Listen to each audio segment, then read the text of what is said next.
এই ছেলেটি তার প্রথম জন্মদিন উদযাপন করছিল। তার মা বাবা তাকে একটা ছোট্ট খেলনা গাড়ি উপহার দিয়েছিলেন, যা তার খুবই পছন্দ হয়েছিল। কিন্তু গাড়িটা উল্টে দেখতেই সে লক্ষ্য করলো তাতে অন্য কারো নাম লেখা। মা একটু লজ্জা পেয়ে বললেন যে নতুন গাড়ি কেনার মতো টাকা তাদের ছিল না, তাই তারা সেকেন্ড হ্যান্ড গাড়িটাই কিনেছিলেন। ছেলেটির খারাপ লাগেনি, কারণ সে জানতো তাদের পরিবার খুবই গরিব। তার জামা কাপড় দান করা জিনিস থেকেই আসতো, আর জুতো ছিঁড়ে গেলে নতুন কেনার টাকাও থাকতো না। স্কুলে অন্য বাচ্চারা তাকে নিয়ে হাসাহাসি করতো। ধীরে ধীরে বড় হতে হতে সে ঠিক করলো পড়াশোনার মাধ্যমে সে নিজের ভাগ্য বদলাবে, যাতে একদিন তার মা বাবাকে ভালো জীবন দিতে পারে।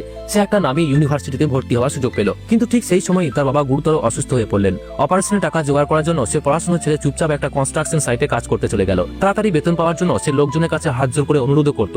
অনেক ত্যাগের পর সে 1 লক্ষ ইউরো জমাতে পারলো। কিন্তু তারপর ডাক্তার জানালেন বাবার অবস্থা আরো খারাপ হয়ে গেছে এবং এখন জরুরি অপারেশন দরকার, যার খরচ 5 লক্ষ ইউরো। ছেলেটি পুরোপুরি ভেঙে পড়লো। ঠিক তখনই সে একটা দেয়ালে একটা বিজ্ঞাপন দেখলো। বাবাকে বাঁচানোর জন্য সে নিজে সবকিছু কুরবানি দিল। টাকা জোগাড় করে মা বাবার হাতে তুলে দিল। মা বাবা খুবই আবেগপ্রবণ হয়ে পড়লেন, কিন্তু সে কখনো বলেনি যে নিজের স্বাস্থ্যের ঝুঁকি নিয়ে সে সব করেছে।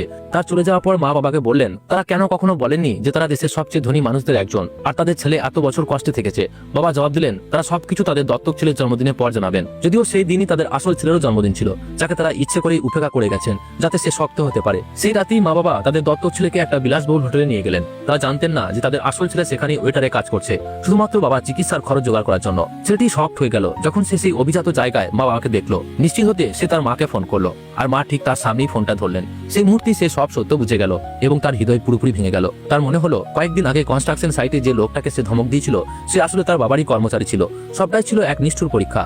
তার মা বাবার প্রতি তার মনে গভীর ঘৃণা জন্মালো, যারা 20 বছরেও বেশি সময় ধরে তাকে দারিদ্র, অপমান আর অসুখের মধ্যে বাঁচতে দিয়েছিল। হঠাৎ দত্তক ছেলে তাকে অর্ডার দিয়ে ওয়াইন পরিবেশন করতে বলল। কৌতূহলী হয়ে সে বাবাকে জিজ্ঞেস করে তারা অসুস্থতার নাটক কেন করেছিল। তখনই সে জানতে পারে বাবা কখনো অসুস্থই ছিলেন না, সে অকারণে নিজের শরীরে কুরবানি দিয়েছিল। এটা শুনে তার হাত থেকে গ্লাসটা পড়ে যায়। দত্তক ছেলে তাকে গালিগালাজ করে এবং বলে সে তার শার্টের দামও দিতে পারবে না যদি না সে সব বোতল শেষ করে। হোটেলের ম্যানেজার মাঝখানে এসে তার বদলে মদ খাওয়ার চেষ্টা করে, কিন্তু তাকে ধাক্কা দিয়ে সরিয়ে দেওয়া হয়। মাও তাকে অপমান করে বলে সে ক্ষমা চাইতে জানে না। ছেলেটি বলে তার 1 বছরের বেতন দিয়েও তারা যে কাপড় পরে আছে তা কেনা যাবে না, আর 1 বোতল মদে তার ভুল মুছে যাবে না। তারপর সে এক শক্ত মদের বোতল তুলে পান করতে যায়। ম্যানেজার তাকে আটকাতে চেষ্টা করে এবং বলে তার স্বাস্থ্যের কারণে সে মদ খেতে পারবে না। কিন্তু ছেলেটি বলে তার জীবন তো একটা খেলনার মতো, যেটা যে কেউ নিজের ইচ্ছা মতো খেলে। সেখানে বসে থাকা লোকজন তাকে করুণা চোখে দেখতে থাকে। ঠিক তখন বাবা একটা ক্রেডিট কার্ড ছুড়ে দিয়ে বলেন তাতে 50 লক্ষ ইউরো আছে। সেটি মনে পড়ে যায় স্কুল জীবন থেকেই সে কিভাবে কাজ করে পরিবারে সাহায্য করেছিল, আর আজ একটা কার্ডই সবকিছু বদলে দিতে পারে। দত্তক ছেলে বলে যদি সে তার সামনে হাঁটু না গেড়ে বসে তবে কিছুই পাবে না। সেটি অস্বীকার করলে তাকে মারধর করা হয়। ম্যানেজার তাকে বাঁচাতে চেষ্টা করে এবং তার অক্ষমতার রহস্য ফাঁস করে দেয়, কিন্তু দত্তক ছেলে থামে না। সে তার মুখোশ টেনে খুলে ফেলে। ঠিক সেই সময় বাবা বলেন এখন তিনি তার ছেলেকে ফোন করবেন, জানাতে যে অপারেশন সফল হয়েছে। কিন্তু তখনই ছেলেটি পকেটে থাকা একটা ফোন বেজে ওঠে।